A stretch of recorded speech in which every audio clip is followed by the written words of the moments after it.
तो चलिए सबसे पहले आप सबका हमारे इस प्यारे से यूट्यूब चैनल में बहुत सारा स्वागत है। तो आज हम लोग बात करने वाले हैं क्लास 7 पार्ट 1 पूर्णांक की समझ।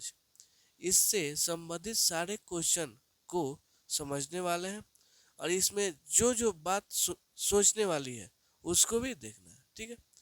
और इसमें कुछ लॉजिकली बात भी है जिसे अगर थोड़ा सा भी समझ में नहीं आया तो बहुत सारा दिक्कत हो सकता है क्वेश्चन का सॉल्यूशन करने में, इसलिए बहुत ध्यान से समझिएगा।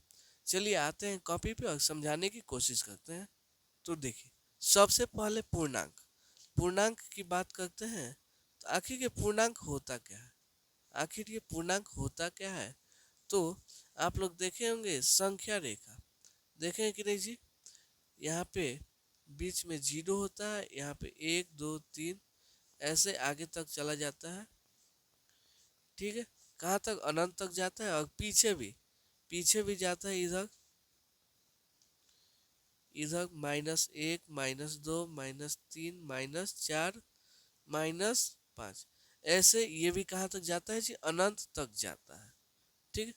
तो इसमें देखिए प्लस वाला संख्या और माइनस वाली संख्या दोनों को जोड़ देते हैं तो क्या आता है जी, पूर्णांक। यानी -1 भी पूर्णांक है और 1 भी पूर्णांक है, यानी माइनस वाला प्लस वाला जीरो जितना है सब क्या है जी, पूर्णांक संख्या में ही आता है।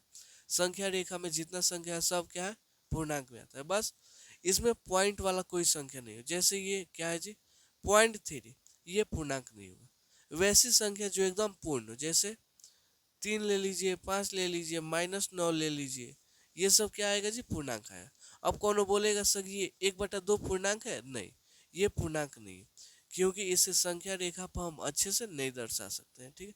इसलिए क्या हो जाएगा, ये पूर्णांक नहीं होगा। पूर्ण संख्या होना चाहिए, क्या जी, पूर्ण संख्या। जैसे ये वाला संख्या है और पॉइंट वाला, बाटा बाटा वाला, ये सब पूर्णांक नहीं होगा।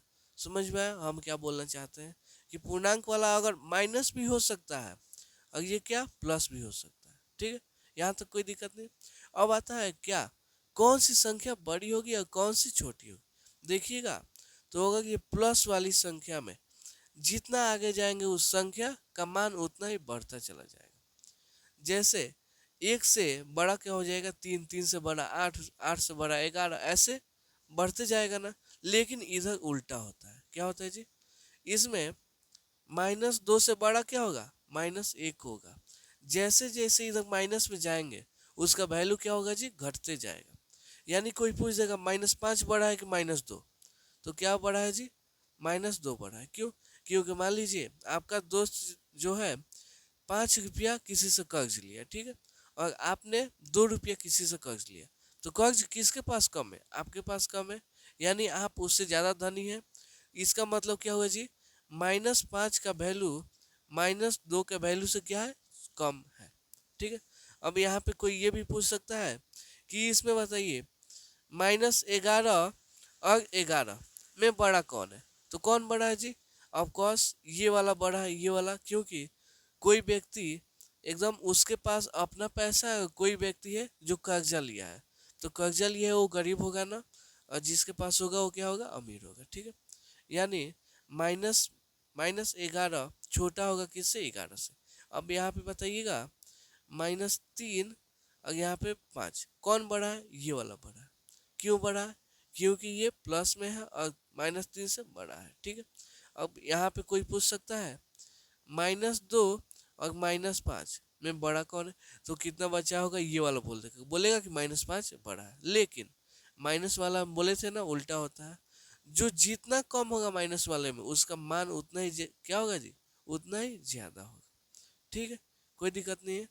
अब यहाँ पे देखिएगा तो कोई पूछ सकता है यहाँ से कि -6 और 4, -6 और 4 के बीच में कितना संख्या आएगा, उनको लिखिए।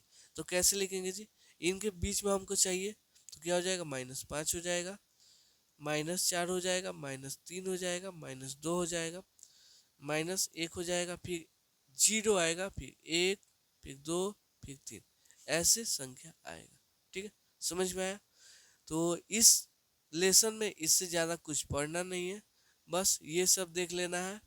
और ये भी देखना है कि जैसे मान लीजिए -15 दिया और पूछ देगा इससे बड़ा कौन है, इससे बड़ा कौन है, तो कितना बच्चा बोलेगा कि -16 बड़ा है। लेकिन हम क्या बोले थे जी, उल्टा होता है ना, इससे बड़ा -14 हो जाएगा, लेकिन 16 कभी नहीं होगा। ठीक है, समझ में आया? बस इतना ही इस लेसन का कंसेप्ट था, बस इतना समझ लिए बहुत अच्छे से, तो इस लेसन में कोई आपको दिक्कत नहीं होने वाला है। ठीक, तो चलिए अब इस लेसन के प्रश्नावली पे आते हैं अगले वीडियो में, तब तक के लिए धन्यवाद।